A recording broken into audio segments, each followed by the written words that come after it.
salawat dan salam untuk Nabi kita Muhammad sallallahu alaihi wasallam.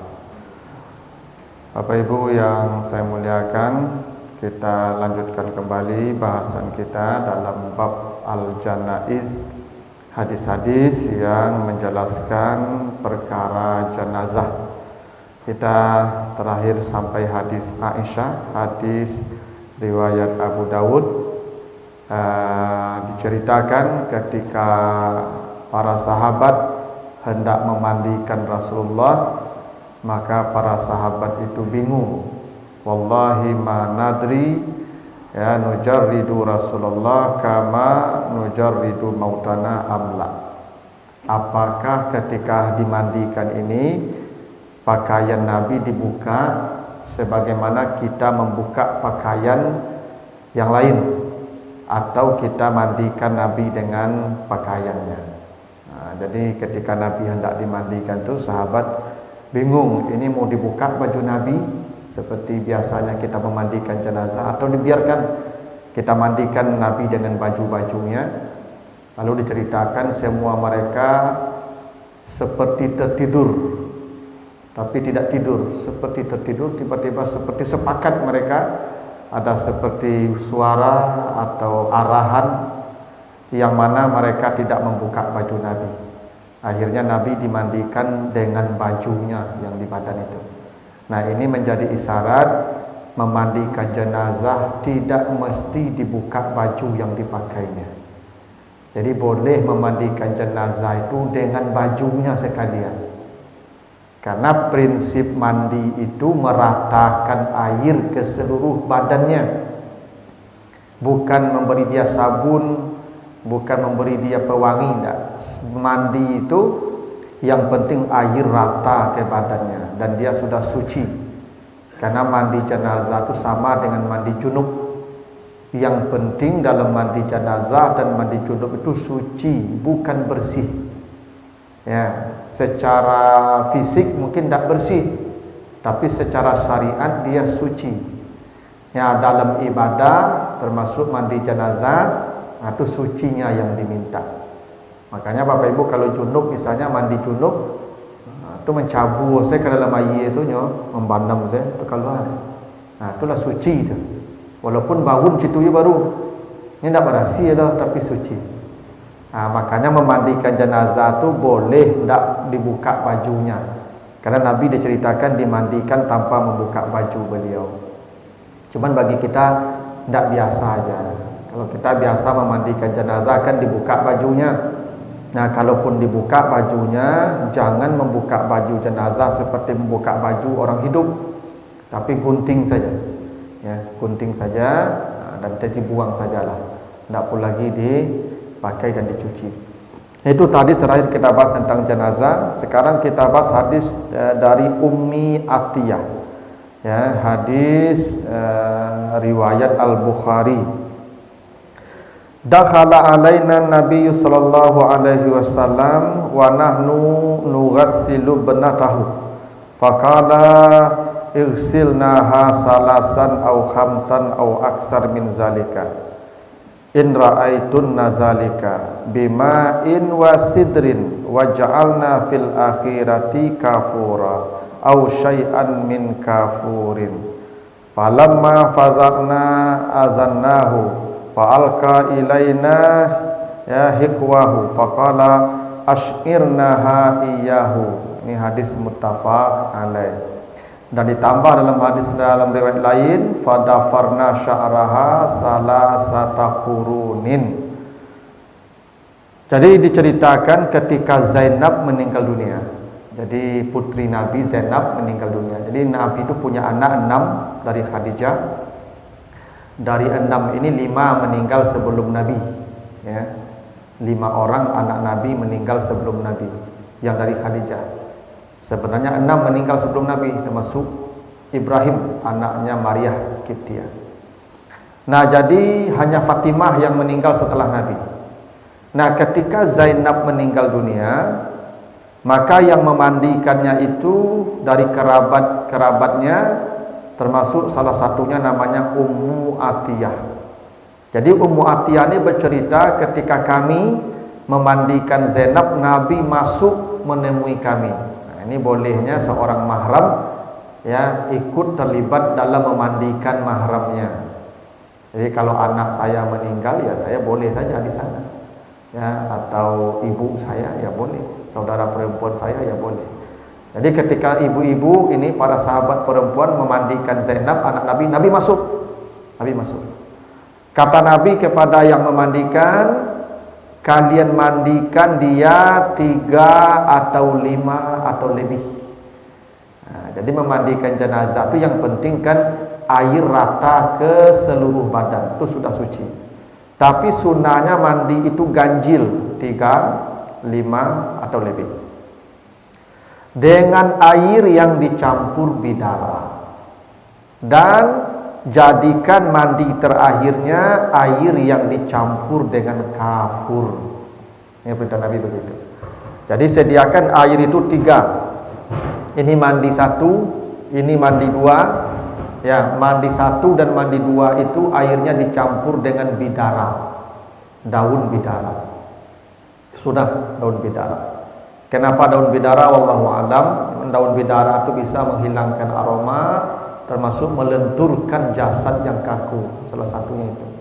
Tapi bisa jadi ada maksud lain kenapa daun bidara.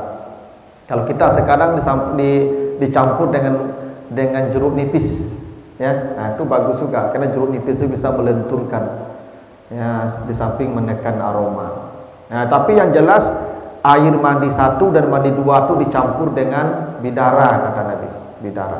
Sidir namanya, sidir itu bidara. Karena pohon bidara ini Ibu pohon di sorga. Ya, fi sidrin mahdud. Ya, nanti di sorga itu pohon tempat kita bermain itu namanya pohon sidir, pohon bidara, cuma tidak berduri lagi. Nah, nanti pohon bidara itu pohon di sorga itu Ibu.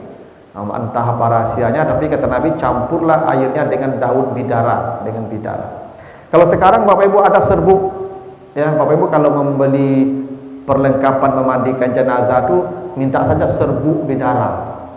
Nanti airnya itu ya ember 1 atau ember 2, nah, dibagi itu mandinya nanti itu dikasih serbuk bidara, campur dengan serbuk bidara.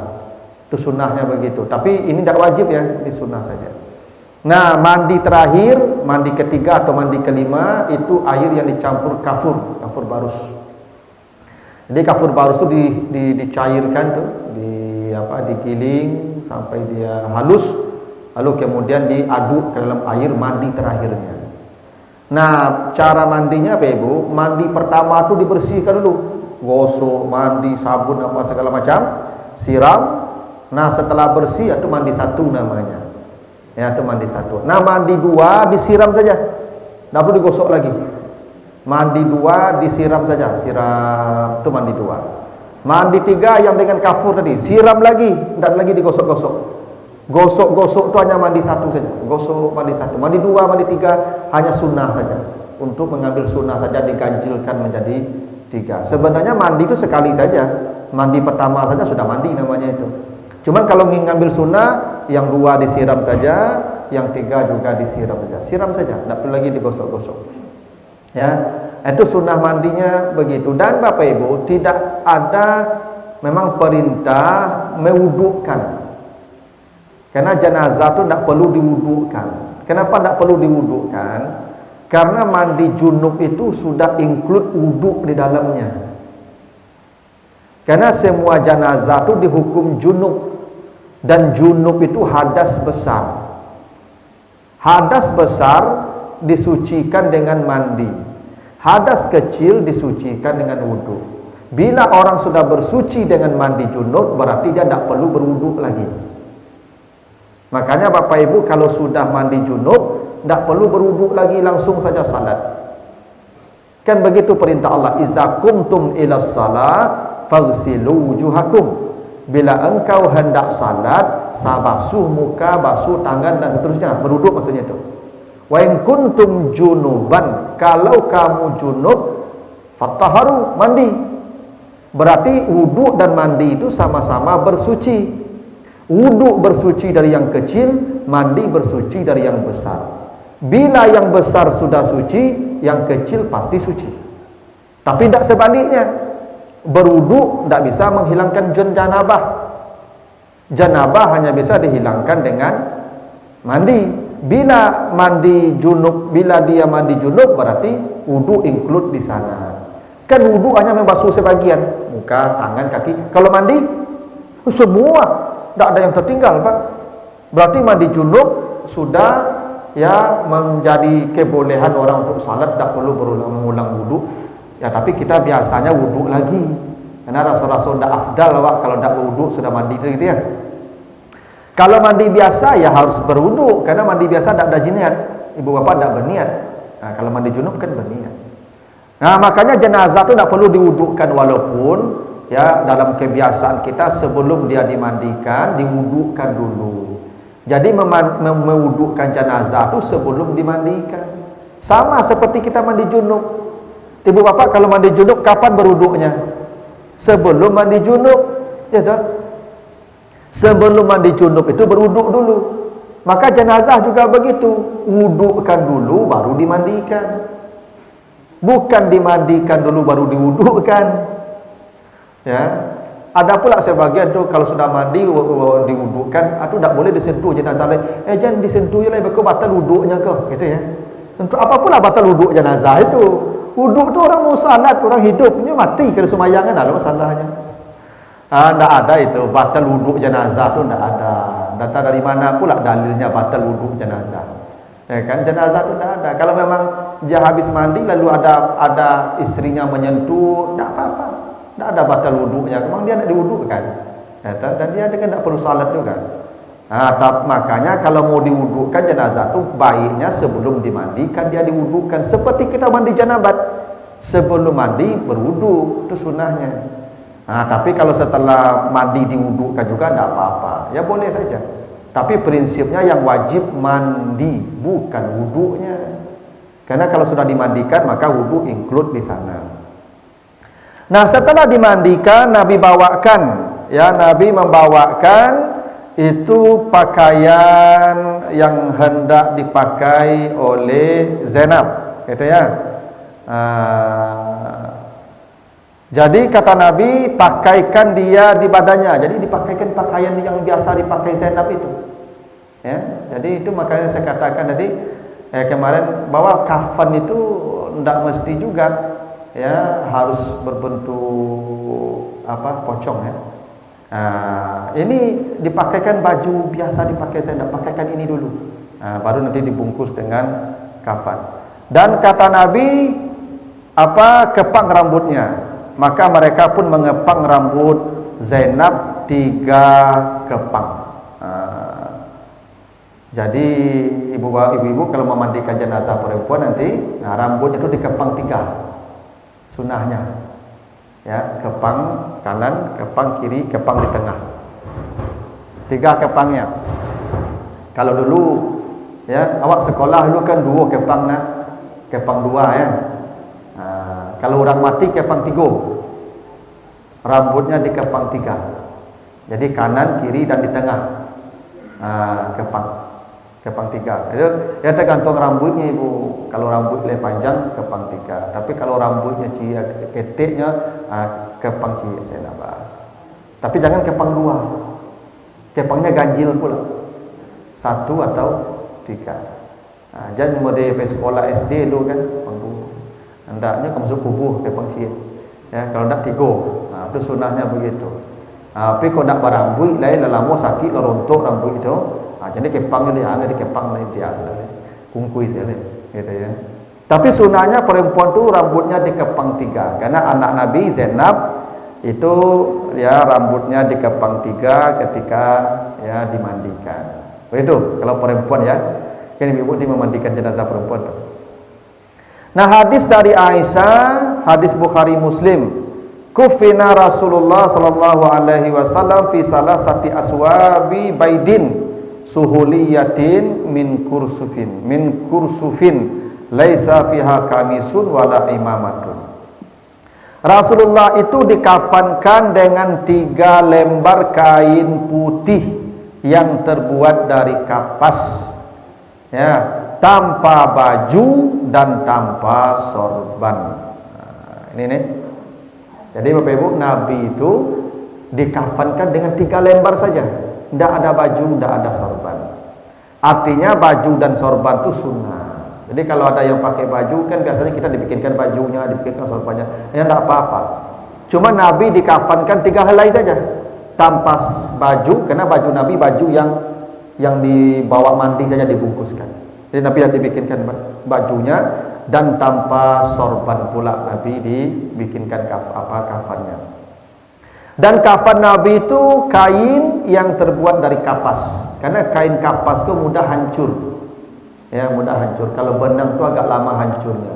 Karena Nabi dalam hadis Abu Dawud menjelaskan, la taghalu fil kafni fa innahu yuslabu sari'an. Kata Nabi, hadis dari Ali, jangan kafan itu yang mahal. Nabi larang. Jangan kalian mengkafani jenazah dengan kafan yang mahal. Jangan bermahal-mahal dalam kafan, tapi carikan kafan yang paling murah, yang paling cepat sobek dan hancurnya. Itu perintah Nabi. Jadi kalau kafan itu jangan mahal. Kafan itu yang paling murah, yang paling capek rusak dan sobeknya. Cari kain yang model itu. Maka dari kapas yang paling mudah sobek dan hancur. Karena kapas, kalau benang payah hancurnya, payah sobeknya. Jadi Bapak Ibu, kalau kita kafan tuh cari kain yang paling murah kafan kau Pak. Jangan yang paling mahal, kain kafan yang paling murah walaupun piti banyak. Leka jadi pengusaha paling mewah, paling kayu itu ya Bapak Ibu. Kalau kafan, kalau mati cari kafan yang paling murah. Insyaallah Ibu ya, mengapa payah-payah mana cari piti Ibu, siang malam cari piti. Ya, kafan yang paling murah suruh Nabi itu ya. Yang paling capek dan rusak. Itu tuh. Ya. Karena masuk tanah akan dipandang kalau tanah mangane mahal-mahal, mubazir tuh. Mencak untuk yang tinggal dengan piti itu. Dipandang kalau tanah tuh. Ya, tuh memang kalau kita pikir-pikirlah hidup ini Ibu, seperti tidak ada gunanya pula kita mencari siang malam ya.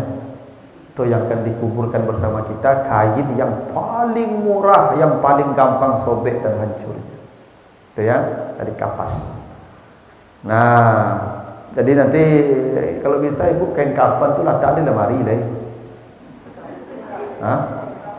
Jangan tak, ya supaya tak kena mati. Kau tak beli baju panjang. Saya kafan letak tu. Saya tiap ambil baju nampak kafan tu langsung. Meningkir ibadah awak. Ke baju-baju mahal letak di lemari itu dah ke panjang sibuk rasanya. Dia ibu yang lah 60 tu taklah kafan di lemari kita. Setiap buka baju kafan. Ya, supaya beribadah tu tak gara-gara ibadah ada gitu. Kalau nampak kain kafan tu. Ada guru saya begitu Ibu, dia ada lemarinya kain kafan itu. Ya, jadi setiap dia buka baju, setiap mengambil baju kafan tu dilihat terus. Ya, dia tahu ini hari terakhir dia pakai baju. Ya tu. Ya kafan tu perlu Ibu, tu mengingat akan kematian. Cari kafan yang paling murah. Ya, tidak boleh kafan yang paling mahal, sehingga dia cepat rusak. Karena memang begitu Pak Ibu. Ya, kafan yang paling murah kan, apalagi besok Ibu kalau mati dikafankan, dimasukkan ke lahat itu kan, ya, dibuka kafannya, dibuka ikatnya, dan pipi Ibu ditaruh di tanah. Itu pipi Ibu ditaruh di tanah itu. Lainnya masih dibungkus, tapi pipinya taruh di tanah. Kenapa pipi taruh di tanah? Karena ulat dan belatung mulai masuk pertama dari sini. Yang pertama dimakan ulat ini pipi Ibu. Maka Ibu jangan mahal-mahal mana perawatan wajah tu.